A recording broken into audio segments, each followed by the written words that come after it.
So, good morning, everyone. Hope all of you are doing well. Firstly, congratulations to all of you for qualifying the final round of STEMS 2021. We all are proud of you for qualifying this very difficult and interesting exam. Hope you all had a great learning experience in this. So, thank you for joining with us in the first day of the final camp of STEMS 2021. Today, we have Professor Parameswaran Ajith with us. Let me give you a brief introduction about him. He is a physicist, astrophysicist, and an associate professor at the International Center for Theoretical Sciences, Bangalore. He obtained his PhD from the very prestigious Max Planck Institute for Gravitational Physics and Leibniz University of Hanover, Germany. He is also the founding member of Indigo Consortium and Astronomical Society of India. He has written and co-authored many publications. Recently, he has been awarded with N.R. Sen Young Researcher Award by the Indian Association for General Relativity and Gravitation in 2019. Today, he will be delivering a talk on a powerful and quite important tool in astronomy, which helped in proving decade-old theories, that is, gravitational lensing. We would like all of you to kindly turn on the video so that we can reach closer to a live session. So, hope you all enjoyed the talk. Over to you, Professor. Okay, thank you. Good morning, and I hope all of you are keeping well and taking care of yourself and your family and community. I'm very grateful for the organizers for this invitation to talk to you today, and I hope to give you an overview of the century-old quest for gravitational lensing. And in the latter half of this talk, I will try to give you a glimpse of a possible new frontier that is opening up, which is the gravitational lensing of gravitational waves instead of light. Okay.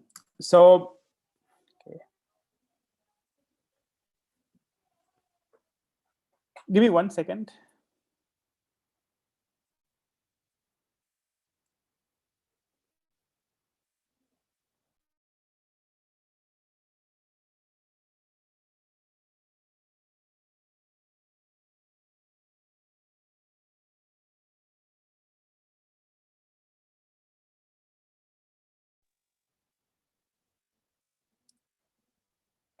Okay, sorry for the technical glitch. Okay, so let me start from the beginning.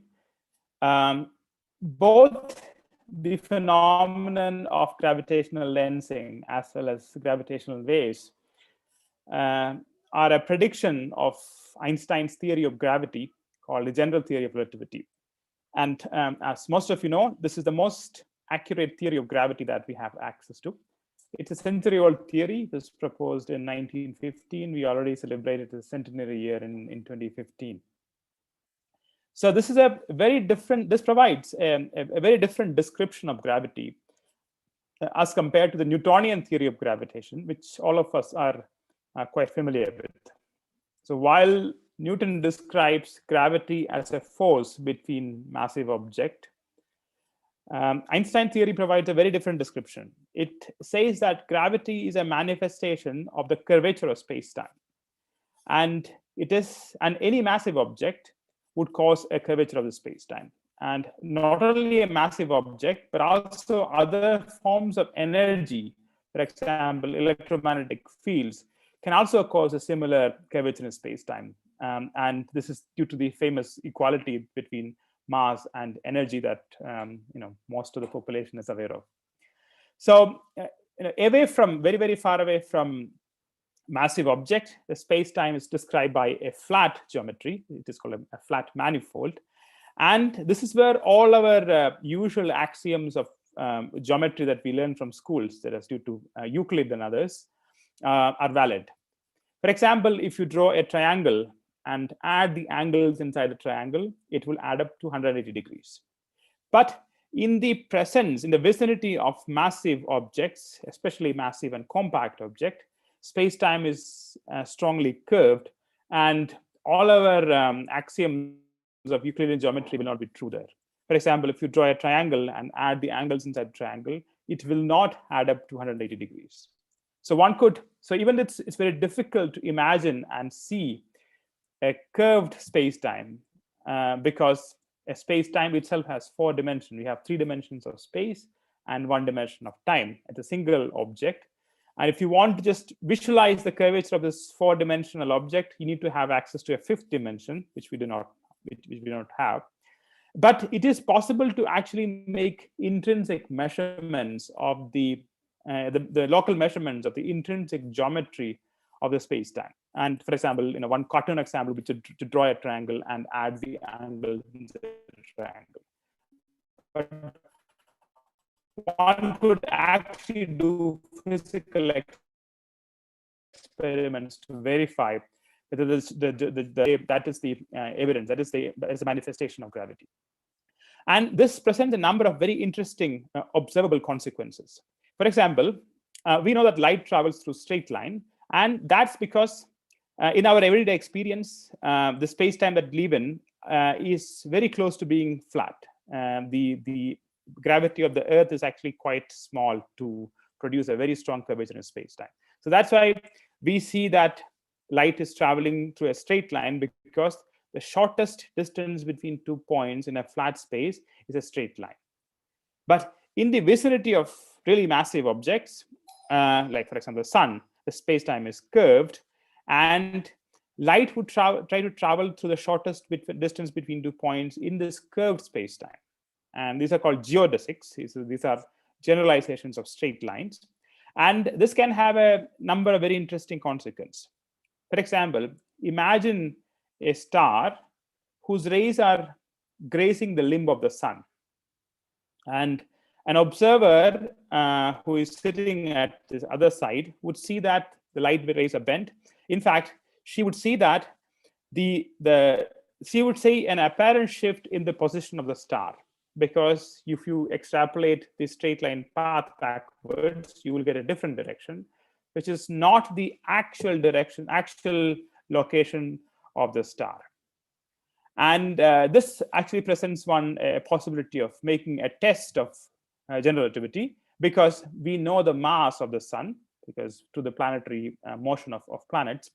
And hence, we can calculate the amount of space-time curvature and the amount of angular shift in the position of a distant star using Einstein's theory. It turns out that even Newtonian gravity also predicts a shift in the location of the star, but it is only a factor of 2 smaller than what is predicted by Einstein's theory. So this was thought of as an important way of testing the prediction of Einstein's theory, but one cannot do it in a daily life, because you cannot see stars during the daylight. You cannot see stars next to the sun. But there is a time where you can see stars during the day, and that is during the total solar eclipse. And this was attempted by 2 teams of astronomers from England during a total solar eclipse of 29th May 1919. And this was led by a very famous astronomer and physicist, Arthur Eddington. And the right photograph is an actual photograph taken by one of the teams. Basically, they sent an expedition. They have 2 expeditions, one to Africa and one to South America and Brazil. And these two teams made independent observations of the location of stars in the line of sight to the sun, which belong to a particular constellation called Taurus. And there's a cluster of stars there. And they measured the position of these stars fairly accurately using the technique that was available at that time. Incidentally, last May was the centenary year of this remarkable observation of Eddington and colleagues. So although the right-hand side shows an actual photograph, it's rather difficult to see stars in that picture. So here is a cartoon version. Okay, I don't have the cartoon version. But anyway, so basically what they observed was they saw that they observed the position of the stars during this eclipse, and they basically compared the reference position of these stars. They compared the same stars using a reference image, which was taken by when the same constellation of stars appeared in the night sky.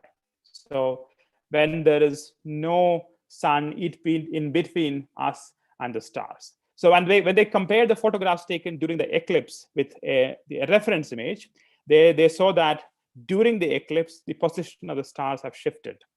And over, the closer the star is to the limb of the sun, the larger was the shift in the location. This is the prediction of Einstein's theory.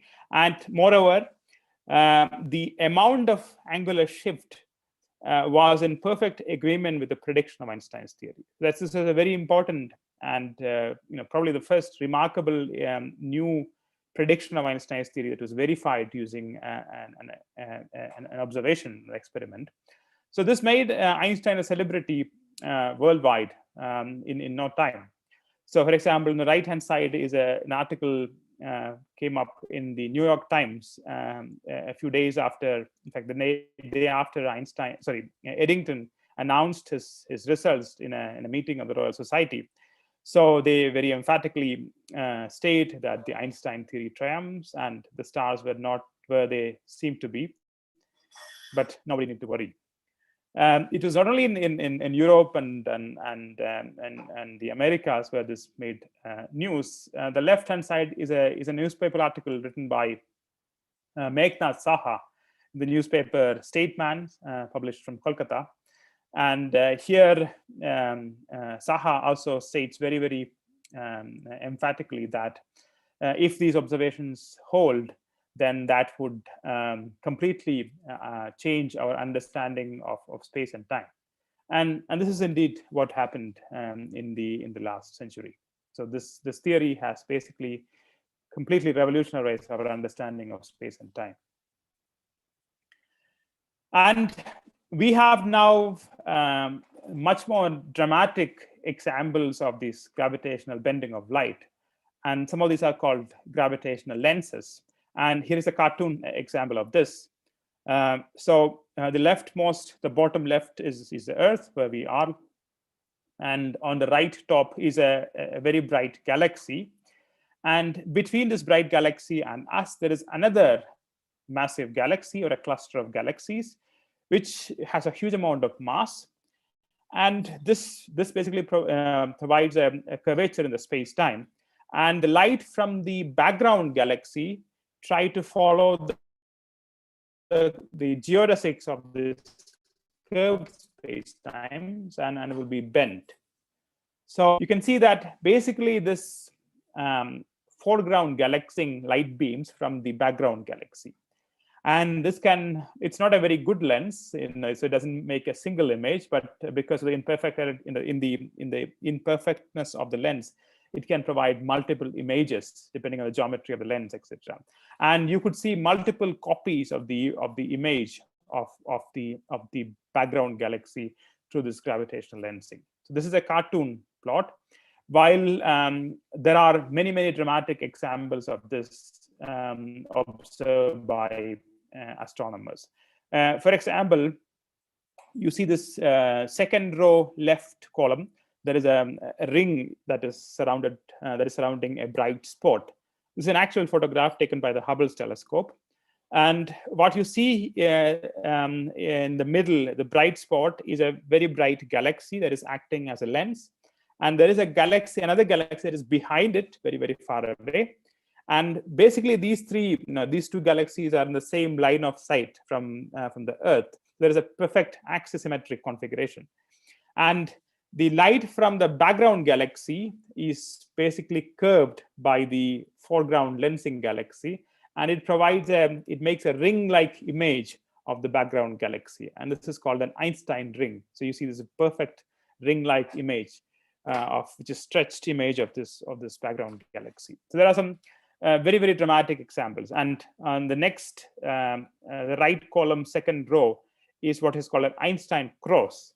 And again, depending on the geometry of the lens, instead of forming a perfect ring, it is forming 4 images of a quasar, which is a very bright radio source produced by the accretion of matter into a supermassive black hole. And you can see instead of one image, you see 4 images forming a cross. It's called Einstein Cross in radio imaging. And they are not only like fantastic and admirable observations. They are of these gravitational lensing observations have now become a powerful way to probe unseen matter distributions in the universe. For example, these observations have started as a way of testing Einstein's theory, and now we believe that we understand this theory well. And if you trust this theory, then the observed images can be solved, can be used to solve the inverse problem of understanding the geometry of the mass distribution that is causing a particular lensing pattern. So, and for example, such lensing observation has been used to identify dark matter in the universe.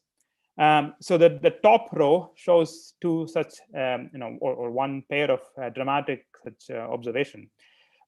So the top left plot here shows a field of from optical observation. So you see a bunch of galaxies, and if you very, very carefully see that, look at this, it seems that all these galaxies are distorted. They are not, they are distorted in a particular way. And that is because of a cluster of galaxy that is in between us and these background galaxies. And by solving this for this lensing potential, one can actually, from these observed image distortions of these galaxies, one actually map out the mass distribution of these foreground lens. And that is shown by these green contours. So where there are more and more contours, green contours, that's where the more and more mass is concentrated. It's like a contour map of, for example, topographic contour map. So where there are more and more contour lines, there is more and more mass. And then if you just, so there is a, this shows how the mass of this lensing cluster is distributed. And this is purely estimated from the lensing observations of the background galaxies. And now if you look at the same cluster of galaxies that is causing this lensing using X-ray observations, and that is shown in the right plot. And here, this white and yellow region shows where the X-ray brightness is the most. So you can see this very dramatic cone-like shape. This is shapes like a bullet, and this is called a bullet cluster. And one remarkable observation that you can immediately make is that X-rays do not seem to be coming from where most of the masses are located. Mass is located. There is an offset between where the luminous mass is located and where this dark mass is located, because the masses are concentrated in these two lobes of green contours, while the X-ray, the white part, is located in between them. So the conclusion is that this galaxy has a huge amount, this cluster has a huge amount of mass in an unseen form of matter called the dark matter. And there are many lines of indirect evidence suggesting that this dark matter is very common in the universe. In fact, it turns out that about 25% of the total mass energy of the universe is in the form of this dark matter, which does not produce any light, but it basically affects all other objects through its gravitational force or gravitational interaction. So we can feel its gravitational effect on other luminous objects, but we cannot see this dark matter directly.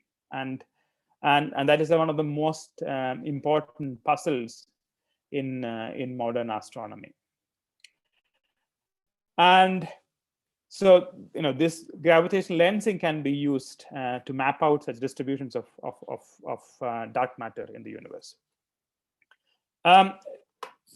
Now, physicists and astronomers have been trying to understand the nature of this dark matter for the last several decades, and it is not clear what this dark matter is comprised of.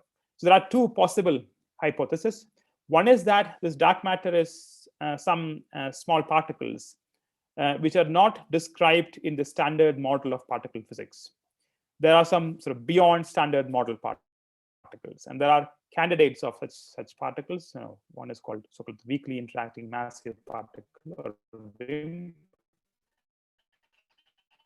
And there are many laboratory researches going on to detect such dark matter particles that are colliding the Earth, for example. But none of them have found any success yet. Another possibility is that the dark matter is comprised of black holes or planets or so on, which do not produce any light. So that's why we cannot see them. But if the latter is true, for example, if this dark matter is comprised of a large number of small black holes or such massive objects, which fall in the name of MACHOs, massive astrophysical compact halo objects, then they should deflect the light coming from their background objects. And here there is an interesting phenomenon called the microlensing, and this can be used to detect objects like small objects like black holes or even planets of the solar system. And in the bottom right plot, there is an example of how this micro gravitational lensing works. So here is the understanding. So there is a star that is producing some light, and some some planets are orbiting this star, or even a planetary system containing one star, and a bunch of planets are orbiting around well, there is some star that is very, very far away, and there is some other planetary system consisting of one star and a bunch of planets in front of it. And because of these motions of these stars, once in a while, this foreground star and its set of planets would come in the line of sight between our background star and us. So then what you will see is that suddenly there will be a change in the magnification, in the flux coming from this background star, because because this is coming in front of this original star, it would gravitationally lens the light coming from the background star. So you would see a time-dependent change in the observed flux from the background star. So there is a cartoon example here. For example, there is a distant star you can see, and there is another red star along with sort of a planet that is coming in between us and the foreground star. And when this foreground star come in between us and the yellow star, you would see an increase in the flux from the bright background star. So that is shown by this little Gaussian on the right hand side. So this is called a gravitational microlensing. And if there are this can happen not if this independent of the nature of this lensing object. It could be a black hole or a planet or a star, etc. All that matters is that it has to have a mass. So I am coming back to the nature of this dark matter. If the dark matter is comprised of a large number of such small objects, if you continue to look at a bunch of stars from a neighboring galaxy, once in a while you should see one such macho object coming in between us and the star. And that if you see such objects in a regular interval, if you're looking through this dark matter halo of our galaxy, matter is comprised of a large number of such small objects, because we see its gravitational lensing effect from on the light from the stars from the neighboring galaxy. But if you do not see such lensing effect, you can put a statistical constraint on the abundance of such macho objects in our own galaxy, and in that way you can constrain the fraction of dark matter in the form of such macho objects. And the leftmost plot here, the bottom left, shows the constraint plot. So if you admit the possibility that dark matter is comprised of a large number of such compact objects, we do not know the mass of such compact objects. There is a whole parameter space of such black hole masses or such masses. They could be extremely light, like planet size, or it could be extremely massive, like several times the mass of the sun, or thousands of times the mass of the sun. So there's a whole parameter space here, and that is shown in the x-axis. This is the mass of such compact objects. In, for example, the units of solar masses is the top axis, top x-axis. So it goes from 10 to the minus 15 to 10 to the 5. Then you can it turns out that lensing observation is basically able to rule out or constrain the possibility of such matches forming the dark matter in a range of masses, about 10 to the minus 10 solar mass to about 10 to the minus 5 solar mass. This is the orange line. So to summarize, gravitational lensing can be used not only to detect dark matter, but also to probe the nature of dark matter also, because of its effect, because of this small, some kind of eclipse. It's not an eclipse, this is called a micro lensing effect. The same idea has been also successfully used to detect planets outside the solar system, called the exoplanets. And this is a cartoon example of that. Now, if you have a planetary system, there is a secondary effect also. So I told you that if there is a massive object that comes in between us and this background star, then you see this Gaussian pulse, increase in this flux of the light from the background star. But now, if there is a substructure in this planetary system, there's a star that is and has planets orbiting around this planetary system, then on top of the gravitational effect lensing by the star, you would also see a small effect of the gravitational lensing by the planet also. So that is seen as a little extra dip in the Gaussian pulse on the right-hand side. And this is a telltale signature of a planetary system. And you can not only measure you can detect the presence of a planet, you can also measure the mass of this planet, etc., by the width of this width and amplitude of this dip.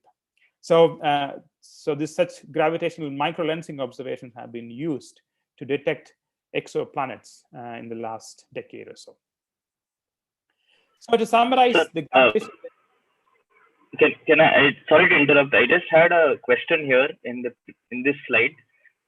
You mentioned here that there is these contour plots where you have some where you have these signatures which you are saying are these dark matter signatures. What is the interaction that is going on? Like I vaguely understood that you're putting in X-rays, but I didn't get the whole picture. If you could just repeat it. No, there is no interaction between the dark matter particles and X-rays, at least in this observation. So the only conclusion is that if you make a mass measurement, the mass is concentrated somewhere, but the luminous part is coming, the light is coming from somewhere else.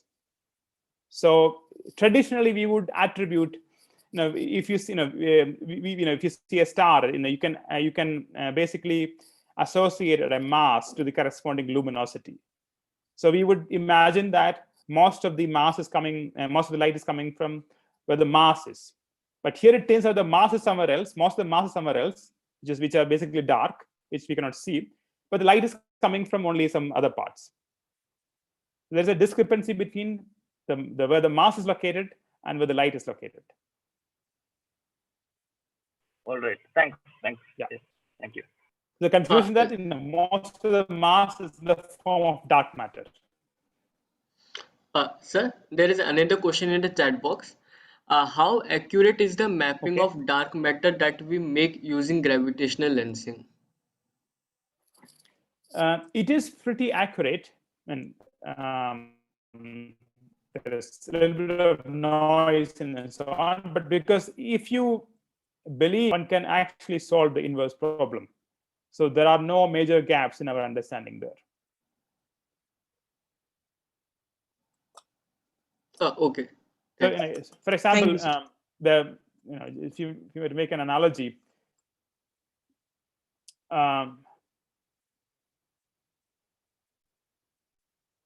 if you know the actual object's shape, and if you measure the image shape, you can solve the inverse lens equation to reconstruct the geometry of the lens.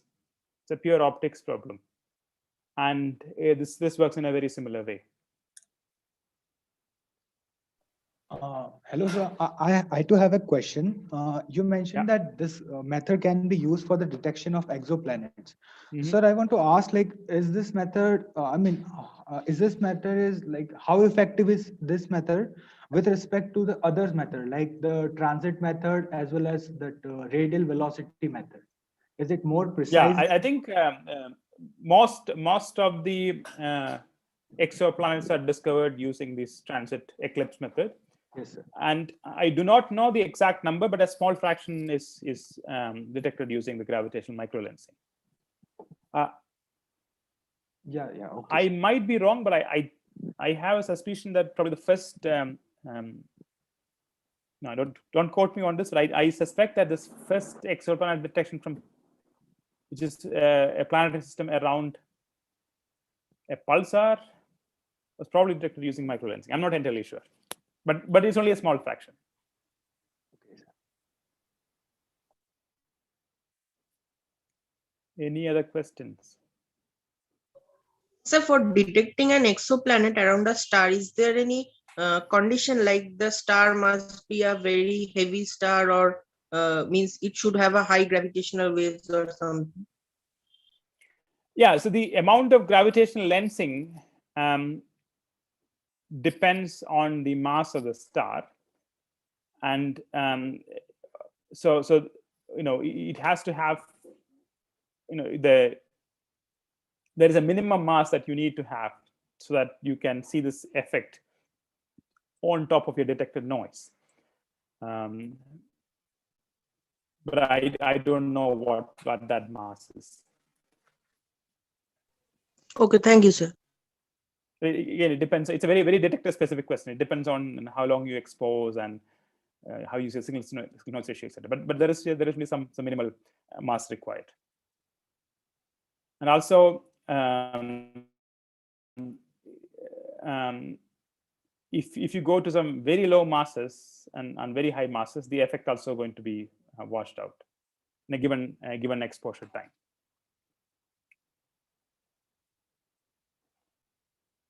Sir, and is it true that for gravitational lensing around a black hole, the light rays will turn around the black hole twice or thrice or even more? Yeah, so if you think of now gravitational lensing around black hole, there can be much more exotic effects. One is that there is a particular orbit around a black hole, and if light happens to hit that orbit, then the light has to basically go around that black hole many times. It's basically an unstable circular orbit. So unless there is some perturbation, light just go around that black hole in a particular orbit called light ring or photon ring. But it's an unstable orbit in the sense that there's a small perturbation will go out or fall inwards.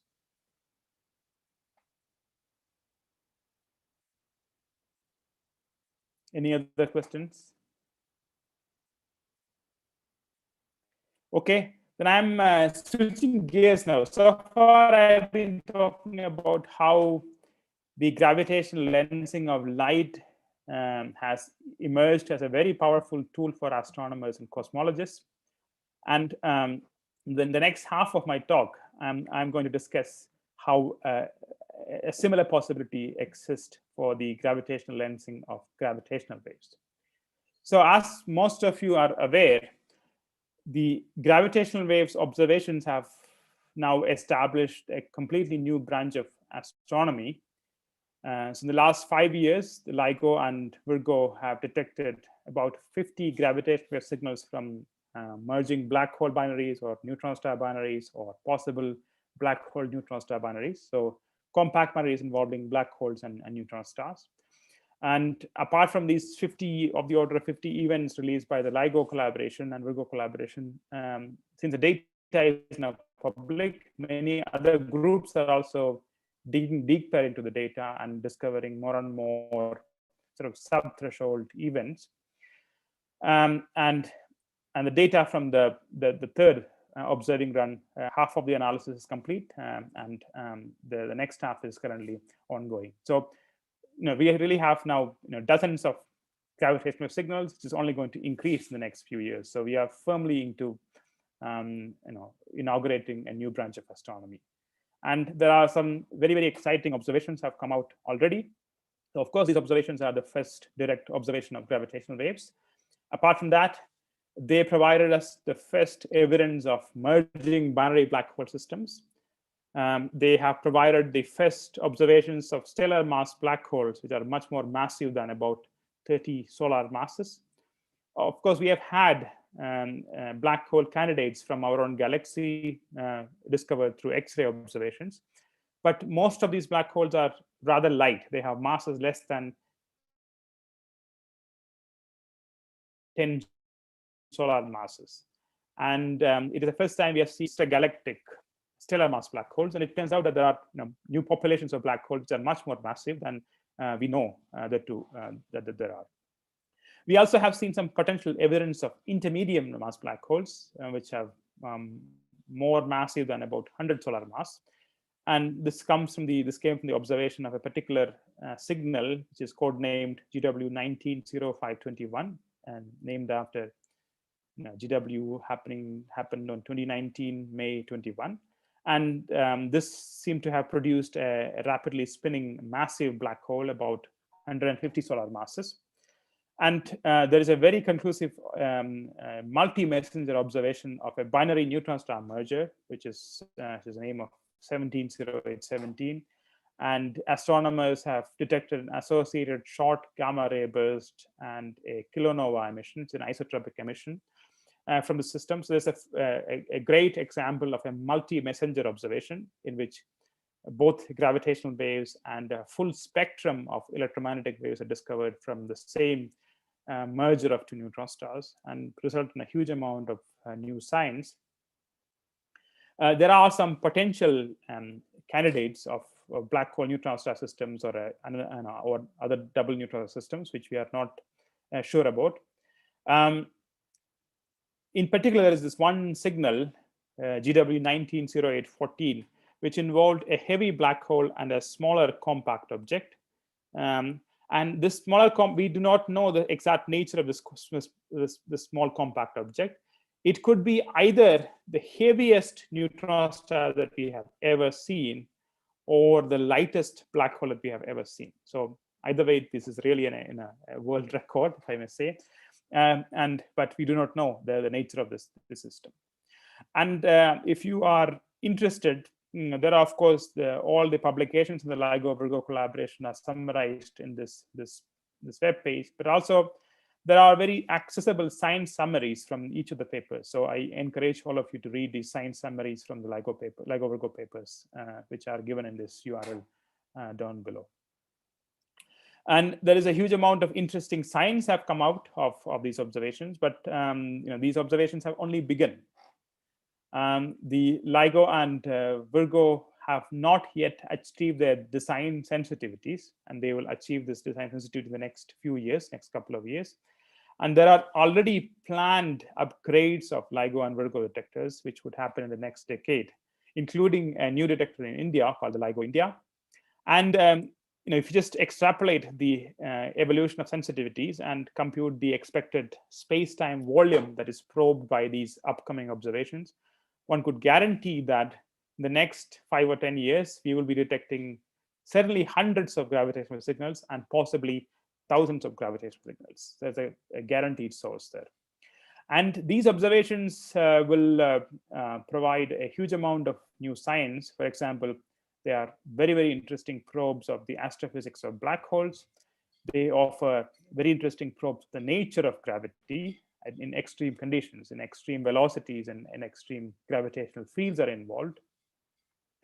The observations of the neutron star mergers can provide some hint on the state of matter, nuclear matter in extreme conditions. For example, in these neutron stars, which are compact stars as massive as the sun, but they are only about 20 kilometers wide.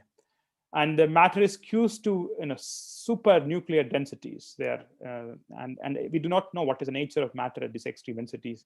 And the gravitational wave observations of these neutron star mergers can provide some hints about the equation of state of this highly dense nuclear matter. These observations provide some new tools for cosmologists, in particular measuring the expansion rate of the universe, called cosmography. And apart from these known things that we know how to do, one could expect some possible new phenomenon. For example, one would expect a detection of a stochastic background of gravitational waves, some kind of a hiss produced by the gravitational waves from all the compact binary mergers happening across the universe.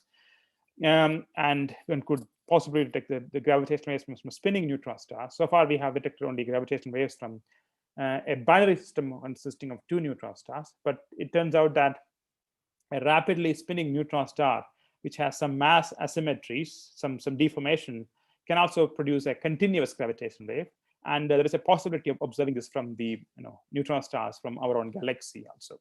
And also, if there is a supernova happens in our own galaxy, we will detect the gravitational waves from that supernova explosion also. Similarly, there is some new phenomenon that we expect to see. For example, the gravitational lensing of gravitational waves, which I will come in the next slides. Apart from all these known unknown that we have not seen them, but we know they should exist, there could be something truly unknown also. And if you just look back the history of astronomy, with every new window of astronomy, we have seen phenomena that we did not know to exist until then. So it is quite conceivable that gravitational observations will also come up, provide something very, very new also.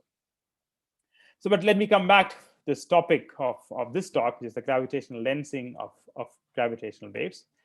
So it turns out that gravitational waves are lensed exactly in the same way as light. So gravity, according to the general theory of relativity, gravity bends gravitational waves exactly in the same way as the light. For example, if there is on the right side, there is a cartoon. So if there is a massive galaxy in between us and a source of gravitational wave, just a merger of 2 black holes, then this lensing galaxy would curve the space-time, and the gravitational waves also would follow the geodesics of this curved space-time.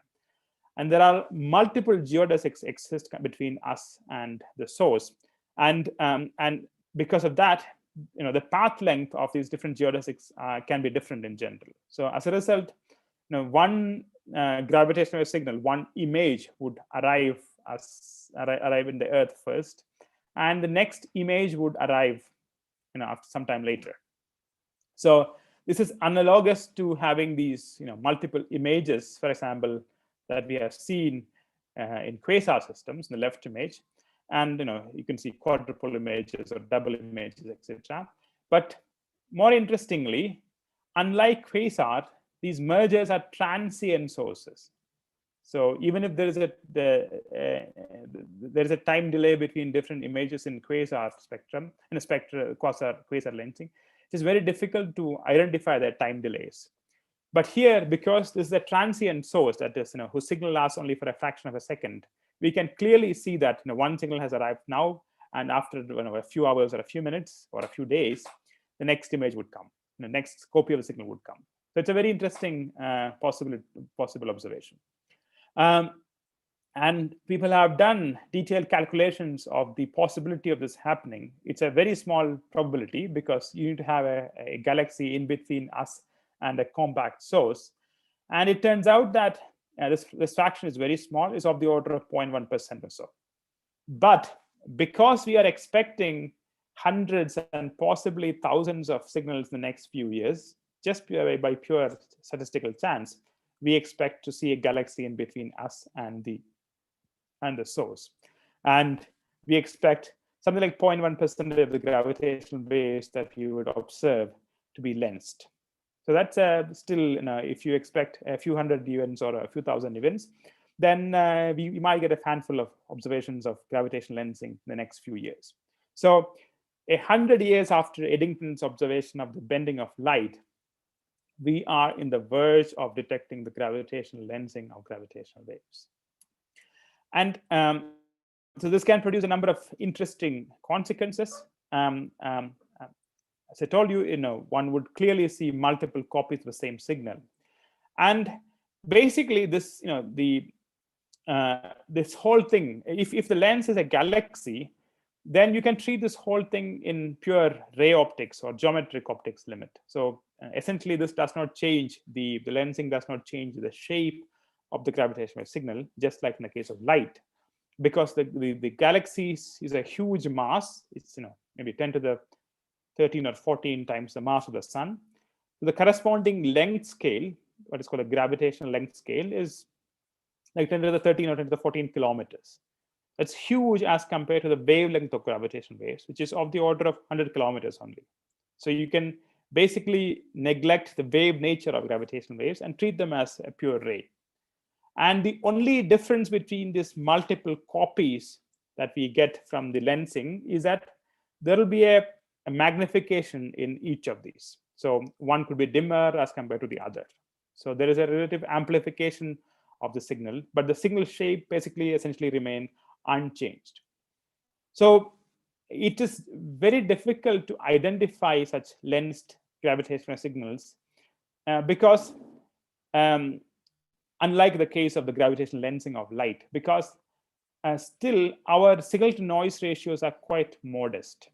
Now, if you take an astronomical image like the one that we have seen, we can quite clearly see this, like for example, this middle Einstein ring. You can very, very clearly see a galaxy that is distorted, because we have a huge signal to noise ratio in observing these images.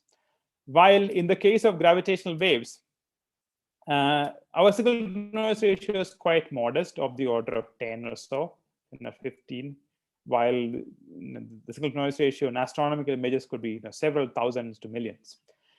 So it is difficult to identify such lensed images, because essentially, given the data from a few years of LIGO data, which has hundreds or possibly thousands of unrelated gravitational wave events, our job is to identify a couple of copies of the same signal, and one has to resort to some statistical techniques. And basically,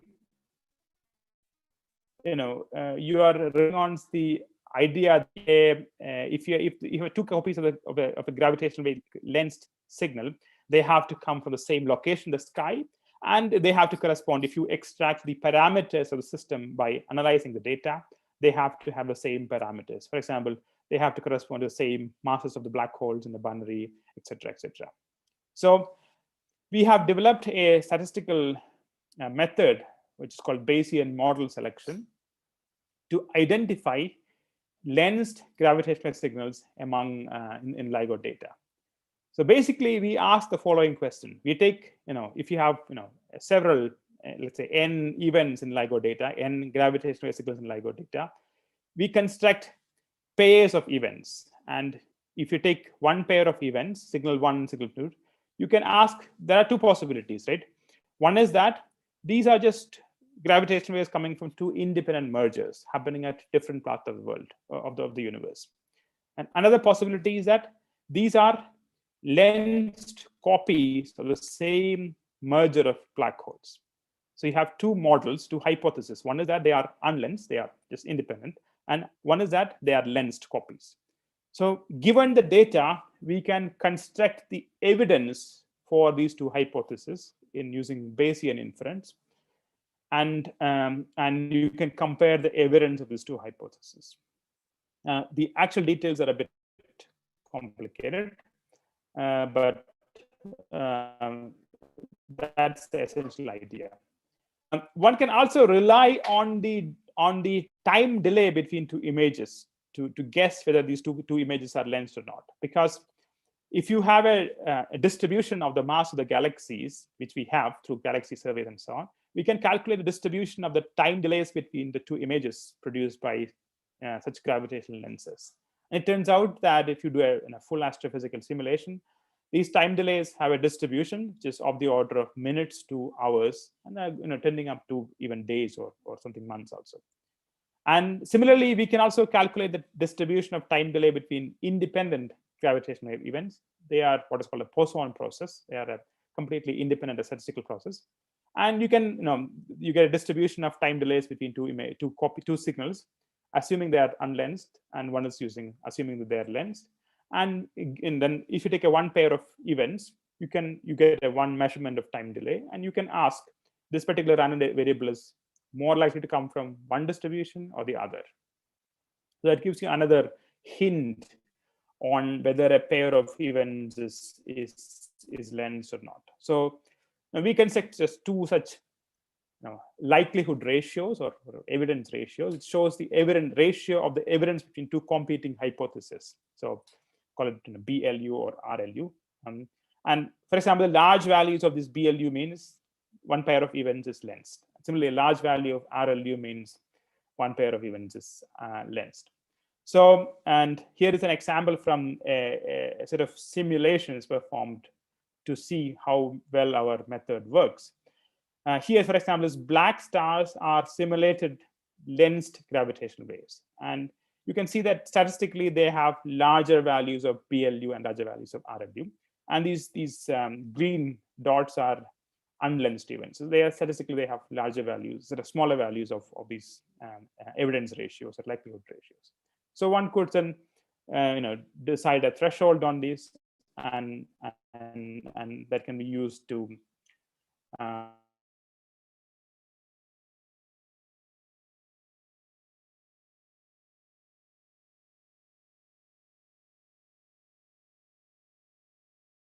observed so far. And our conclusion is that so far we have seen no significant evidence of gravitational lensing in the observed LIGO Virgo events.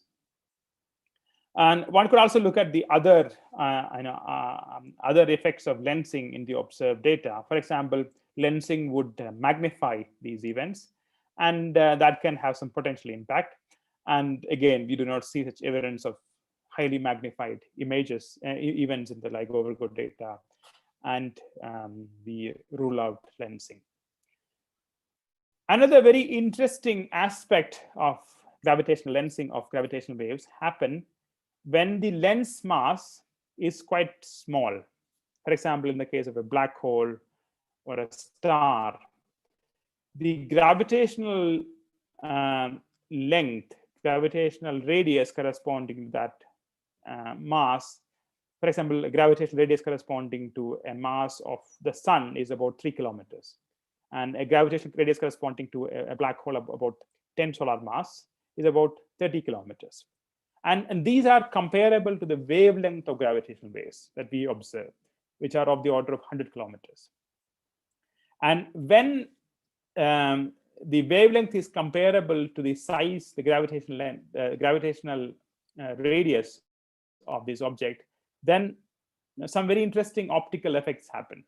This is analogous to diffraction in the case of light, right? Because if you have a slit that is whose slit width is comparable to the wavelength of the light, you see diffraction and interference, etc. Such wave optics effects can happen in the case of gravitational waves also. And we can actually model it. So they would basically distort the gravitational wave signals in a very characteristic way.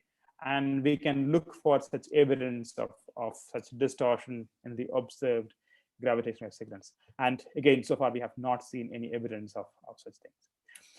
There are some people who claim that there is evidence of gravitational waves lensing in the observed LIGO events, but it's been rejected by most of the community, because it's a very extraordinary claim, and it requires such extraordinary evidence which we do not see yet. But in the next few years, we expect to see such first observations of the gravitational lensing of gravitational waves. Now, why is this a big deal? Because one would imagine that how gravitational lensing of light has become a powerful tool for astronomers. There is a similar possibility of gravitational lensing of gravitational waves becoming a similarly powerful tool. And one is already seeing some really interesting applications of the gravitational lensing of gravitational waves. One is, the idea is that if you indeed observe such lensed gravitational waves, one could use this to localize the binary black hole extremely well in sky. And you might know that we are unable to localize the location, the sky location of the gravitational waves very well, because basically they have a very long wavelength. And even if you have a detector that is comparable to the size of the Earth, we are limited by the diffraction, diffraction limit. So we cannot localize these sources very well. And it turns out that if you observe lensed gravitational waves, by combining with the optical observations of host galaxies, one can actually localize the gravitational wave source extremely well. So there's a paper that I've cited here. And this is very important, and it's probably the only way of localizing a binary black hole system. Another possibility is that this lensing essentially allows us to measure the polarization content of gravitational waves extremely well. So again, you might know that just like the light has two orthogonal polarization modes, gravitational waves also have two independent polarization modes. And in a given detector, one measures only a particular combination of these two polarizations. And using a single detector, you cannot measure the two polarizations independently. But now, if you just think of, suppose you have only one detector, and if you observe two copies of the same signal with a time delay of about hours, then what would happen is that between these two images, the arrival of the two images, the Earth would have rotated, and the detector geometry would change. And you would observe a different linear combination of the same polarization. So one could actually solve for these two polarizations, even using a single detector. And if you have additional detectors, basically the effect is twice. So it is like, lensing is basically equivalent to doubling or multiplying the number of detectors to observe the same source. So that significantly improves the accuracy which we can measure the polarization content of gravitational waves. And this is something that is rather important, because according to Einstein's theory, gravitational waves have two independent polarization modes. But there are alternative theories of gravity that predicts more polarization modes. So if you indeed detect other polarization modes, that would be a violation of Einstein's theory. So it's a very interesting way of testing Einstein's theory, and the lensing basically improves our ability to do that by essentially doubling or multiplying the number of detectors to observe the same source. One could, so I mentioned about these lens, so these distortions and the wave optics effects, and the lack of such wave optics effects in the observed signals can be used to constrain the fraction of, or the number of such objects in between us and the gravitational wave source. And this in turn can constrain the fraction of dark matter in the form of compact objects, analogous to this microlensing observation of light is how it is used. And interestingly, it turns out that these LIGO observations are sensitive to such machos in a different mass range. So they provide a way of independently constraining the fraction of dark matter in the form of compact objects in a different mass range. So these are some examples, some existing examples of how we can possibly use the upcoming observations of the lensing of gravitational waves to do interesting astrophysics and cosmology. But it is very likely that we are only scratching the surface so far. And like how the gravitational lensing of light has become a powerful tool for astronomy, it is very, very likely that gravitational lensing of gravitational waves also will become a similarly powerful tool for astronomy and cosmology in the next 3 or 4 decades. So let me stop here, and thank you very much. I'll be happy to answer any questions.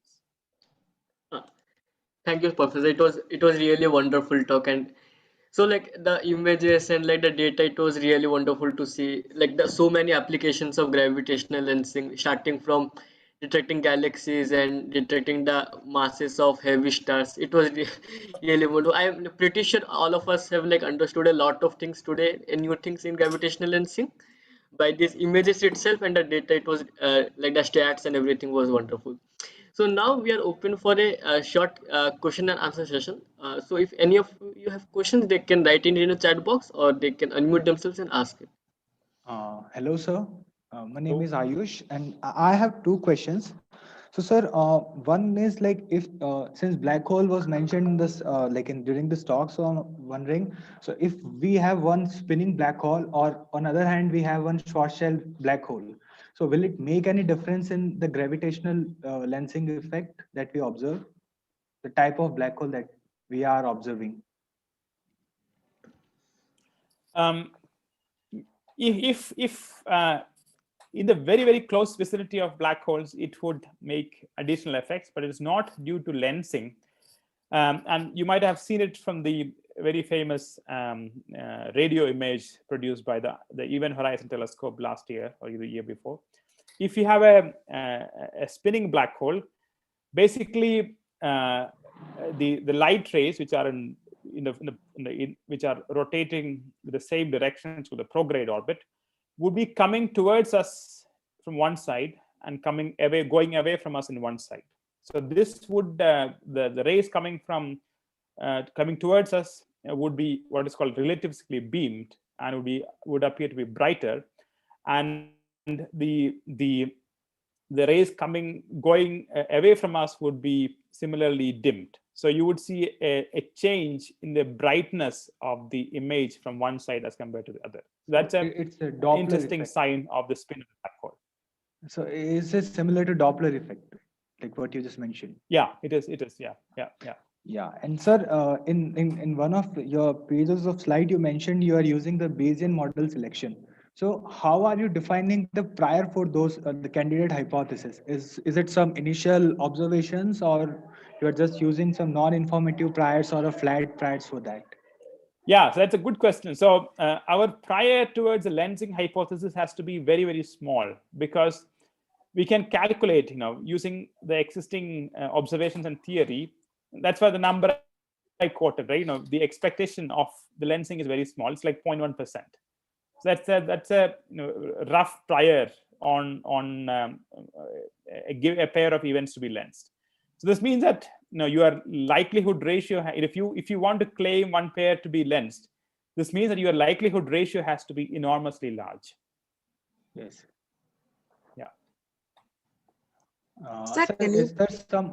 No, sorry to interrupt, but is there some preprint available or some? Is it published so that we can go through that particular thing where you were comparing those two candidate hypotheses for where the lensing, where the gravitational waves are coming from two different merger versus where it's coming from a single merger?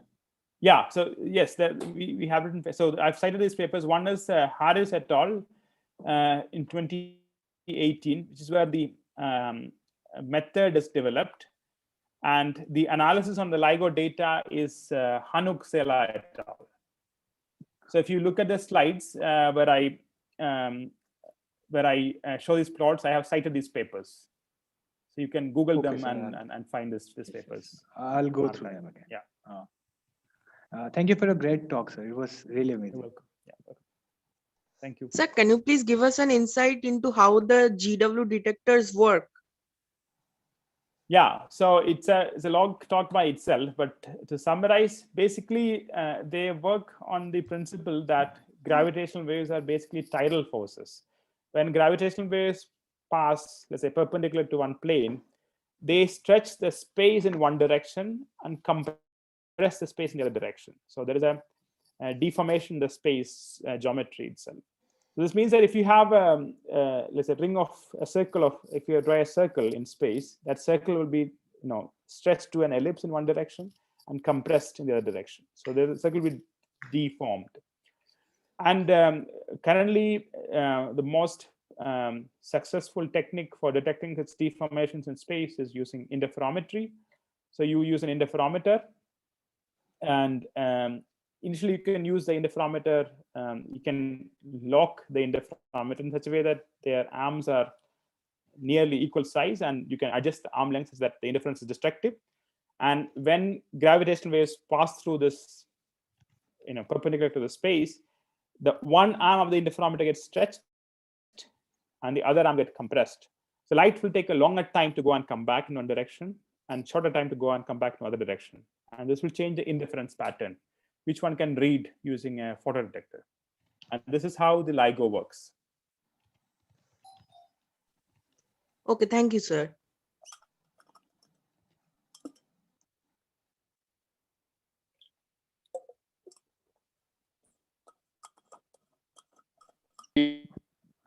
So one last thing that I would like to ask, since you are in this field, so sir, is there any recent work regarding the research of this graviton particle that is like the extension of the gravitational wave? So is there some recent work? Right. So we have no quantum theory of gravity yet. So there is a hypothesis that there is a quantum theory of gravity, and if that exists, there will be a particle which is a mediator of this gravitational interaction, which is named graviton. But we have no satisfactory theories of quantum gravity yet. That's a very active area of research, but it is far from being complete.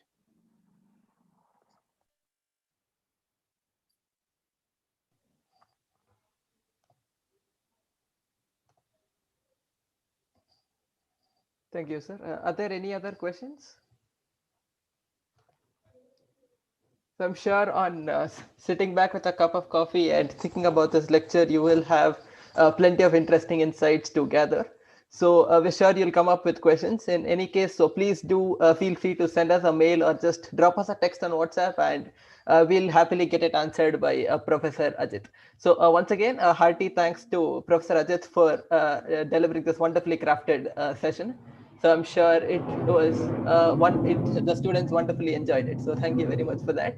So we now meet at 2:30 p.m. when Professor Vijay Ravikumar who was a faculty at Chennai Mathematical Institute will take us through a wonderful topic which is in the intersection of math and art. So we hope to see you all there, and thank you very much. Thanks for joining, and a special thanks to Professor Ajith once again. Thank you. Thank you, sir. And take Thank you care. for accepting our invitation.